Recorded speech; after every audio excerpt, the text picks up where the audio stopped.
ikaduhang adlaw sa 2021 mga igsoon ko diha ni Kristo. So mao ni ang panahon nato karon na di na ta maglangay-langay sa pagsulti sa kamatuoran ngadto sa ubang mga tao tungod kay ang kamatuoran naghatag kanato og kagawasan. So sultian nato sila may tungod sa pulong sa Ginoo, tungod kay ang pulong sa Ginoo makahatag kanato og kaluwasan. So karon malakaw na sadbi adto na pud mi sa kinasuokang bahin sa bukid na kami sa adlawon karon magsangyaw kami sa pulong sa Ginoo. So ubani ko ninyo mga lakaw na ta paya ato digipon. Thank you Lord sa panalangin. Hapit na ni siya matagak okay.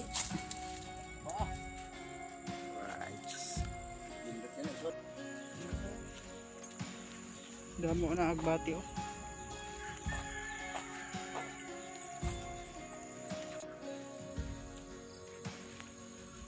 Before I spoke a word, you were singing over me. You have been so good to me. Hello, naami sa kinasuokang bahin sa bukid. So ngit-ngit na kayo. Mga hapit na alas 7 na gyapon mi diri karon nagsulti sa pulong sa Ginoo. So makita ninyo nga ang kinimbalay na sa ilalom lang sa mangga. So magulan magtulo. So kita mga Kristohanon no dili kita magpili og unsay kalidad sa usa ka tawo. Nga naman tungod kay importante ang kalag at tubangan sa Ginoo.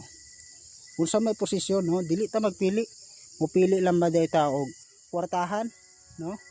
So ang pagngari ni Jesus wala siya magpili kinsa mga tao, digani ang gitagaan niya pagtagad ang mga kabos no, ang tao nang hinahanglan.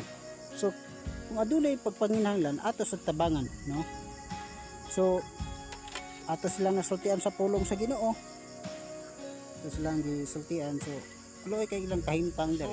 So ampo ta sa Ginoo nga adunay mga tao nga hikapon sad na matabangan sad sila sa ilang kahimtang. So ang ilang pagpanginabuhi panguma so mao ni ito alang mahatagtag simpatiya alang kanila. So salamat kayo mga kaigsuonan. So padayon gyapon ta sa pagsangyaw sa pulong sa Ginoo, tungod kay ang pulong sa Ginoo na makahatag nato kaluwasan. Dili na to ikaulaw. Dili na to ikaulaw ang iyang pulong. Kaya hihingo ng Biblia, kung ikaulaw ko ninyo, kaulaw sa kamo sa akong amahan na to sa langit. So salamat kayo ni kagabion. Salamat sa pagtanaw. Amping mong tanan. You give yourself away.